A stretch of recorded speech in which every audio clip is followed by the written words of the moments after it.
नमस्कार मु भुवनेश्वर प्रतिनिधि प्रमोद कुमार परिडा। आज हूँ विश्व आदिवासी दिवस।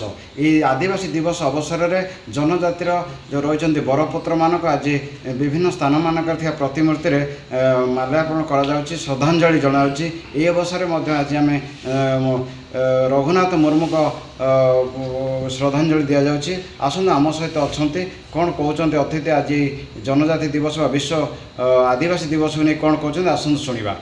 आज विश्व जनजाति दिवस पालन करावर आपड़ कौन कह आप परिचय सार? मुझे लक्ष्मीधर बेहरा ओडिया भाषा साहित्य संस्कृति विभाग पूज्य पूजा अधिकारी भाव कार्य करुच्ची। आज विश्व जनजाति दिवस, आज अगस्ट क्रांति दिवस।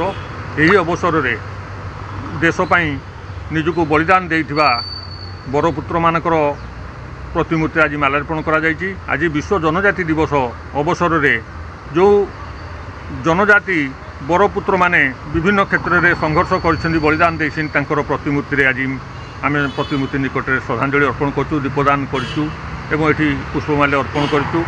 आज सका वीर सुरेंद्र साय, तापर विप्लवी धरणीधर नायक एवं बिरसा मुंडा, भगवान बिरसा मुंडा, पंडित रघुनाथ मुर्मू को ये प्रतिमूर्ति माल्यार्पण करागला। या लक्ष्मण नायक प्रतिमूर्ति माल्यार्पण कर आज शहीद पिंडिकी बाहुलेन्द्र 203तम बलिदान दिवस।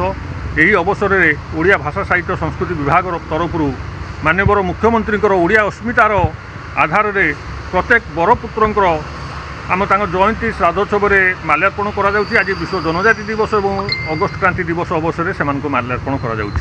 पंडित रघुनाथ मुर्मू अलचिक लिपिर सी होती उद्भावक। जो अलचिक लिपि आज विश्वविद्यालय पाठ्यक्रम में स्थानित होती। बंग, बिहार, ओडिशा, झारखंड अंचल में आज यही अलचिक लिपि विभिन्न विश्वविद्यालय पाठ्यक्रम में शिक्षादान करा जाउछि, विद्यालय कार्यक्रम में शिक्षादान करा जाउछि। तेणु आज पंडित रघुनाथ मुर्मू को विभाग तरफ श्रद्धांजलि जनाऊँ देशवासी सहित। भुवनेश्वर प्रमोद परिडा रिपोर्ट, संघर्ष टीवी।